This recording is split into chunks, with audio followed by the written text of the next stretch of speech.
their internal market collapsed, so industrial demand went away. And that meant you had wells shut in the permafrost. And when that happened, the wells become damaged, and you get frost and water expansion damage up and down the pipes and in the wellheads themselves, and eventually you have to rebuild most of the system. That took them 30 years last time. So Nord Stream is like the issue of the moment, like literally right now, this moment. But there is a half a dozen other things that are semi-related behind the scenes that are perfectly capable of making any German hope for getting back to some sort of old normal or transitioning to a new normal on a time frame they can't control. And in that sort of environment, I am very concerned about what happens with German manufacturing, and I'm even more concerned about what that means for Germany's position within the Western world. Because it feels to me like the Russians are presenting the Germans with a simple choice. We can keep the lights on for you, but that means you're out of the coalition that is supporting Ukraine, and that means the logistics that you have that is supporting Ukraine are no longer in play. Or you can do this without us. Well, Ian, you want to split that in half? I can take the economic side if you want to take the political and strategic. Sure. Okay, so economically, Russia is the world's largest source of fertilizer and the components that are necessary to make fertilizer, specifically 40% of potash. Russia is the world's second largest energy exporter in terms of oil, number one with natural gas, which is not just used for fuel, especially in Germany. It is used as an industrial input. It's the base of German heavy industry. It is arguably one of the top three items that the Germans have in terms of making their industry globally competitive. And so if something happens to that, you're talking about a loss of the world's third largest manufacturing base. The energy that the Russians export in oil form, that's about 5 to 8% based on who's doing the math in terms of global energy supply. And oil supply and demand mechanics are inelastic. So if you take off 5% of global energy, you can count on prices roughly doubling. There's no way we can have globally available fossil fuels without the Russians as part of the system. On the flip side, they are also major players in things like platinum and palladium and lithium and rhodium and nickel and copper.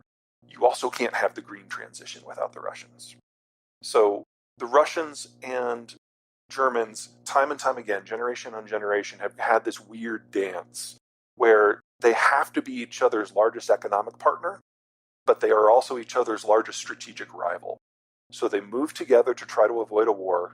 A conflict happens anyway. They hive apart. There's economic dislocation as a result, which the rest of the world knows as a recession or depression, and then they repeat it. They've been doing this for centuries, and this is probably the last time they do it, in my opinion, because of demographic restrictions. So who, quote, wins, unquote, this time around really matters. Well, it's just math, and math is diabolical, so I understand why most people don't follow it. It also takes a long time. Changes that are made to demographic factors today are not going to fully manifest for a generation or two.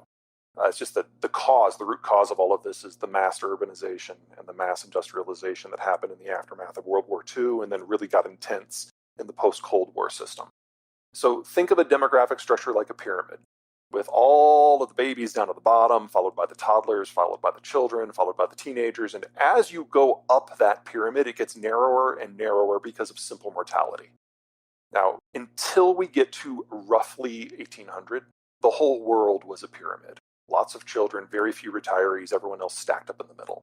With industrialization and urbanization, however, we got better health systems, and that meant infant mortality went down.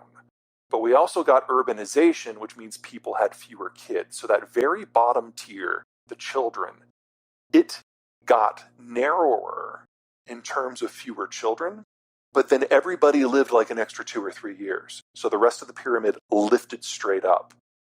You repeat that a half a dozen times as the technologies of urbanization percolate out. We get hospitals, we get ambulances, we get electricity in the countryside.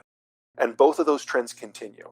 So you get narrower and narrower at the bottom, but the pyramid gets taller and taller and taller. And so your birth rate drops because you're urban now, but your life expectancy has extended. And China's probably the best example here. From the point that they started their industrialization process in the late 70s, the birth rate has steadily ticked down as life expectancy has steadily ticked up. And from roughly 1980 until roughly 2020, their population doubled, but with fewer and fewer children every year. as your population lifts up that age bracket, you get bulges. And at first, it's all good.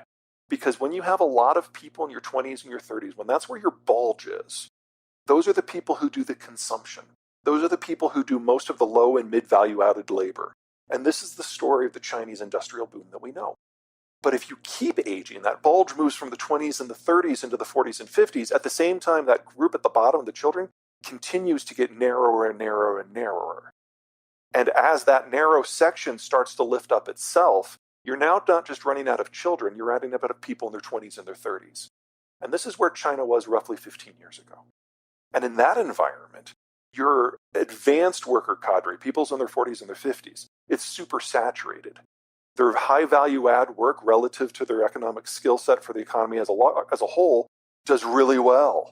And they start to outcompete everyone. And as you start edging into the early 60s, they become capital rich as well because they have a whole lifetime of expertise behind them and their kids have left home, so most of their big expenses are gone. But what is happening now is we're just going to the next step. That bottom part, the children, has been narrowing now for 60 years. That middle part with the adults has been narrowing for 40 years. And we're about to have a big bulge throughout the advanced world and just behind them in China, now moving into mass retirement. And so what was good for consumption and then was good for investment in production is now good for nothing because retirees don't add value. They liquidate their savings. They go into very low velocity investments, which really aren't used for industrial development at all. And you're left with an economy that we don't even know how to put a name to. And we're going to see the majority of the rich world move into that environment in just the next few years. And China, if you believe the new data that seems to be leaking out of their census as of just a couple of weeks ago, it looks like they are far further along than we've ever thought. And they are absolutely going to age out this decade as well, assuming nothing else goes wrong. And in that sort of environment, globalization at its core becomes impossible because globalization is ultimately built on consumption. The European Union has worked for the last 25 years, even though it has a terminal demography, because they can sell to the wider world. But when too many countries pass that threshold, that's no longer possible. And so the developing world has not developed enough and is aging even faster than what we've seen go on in the rest of the world for the last 60 years. So every piece of the value chain and of the trade system that we've become used to in globalization, most of it just doesn't work anymore. You can have some smaller regional systems where the local geography and the local demographics interact in a constructive manner, but a global system that is not.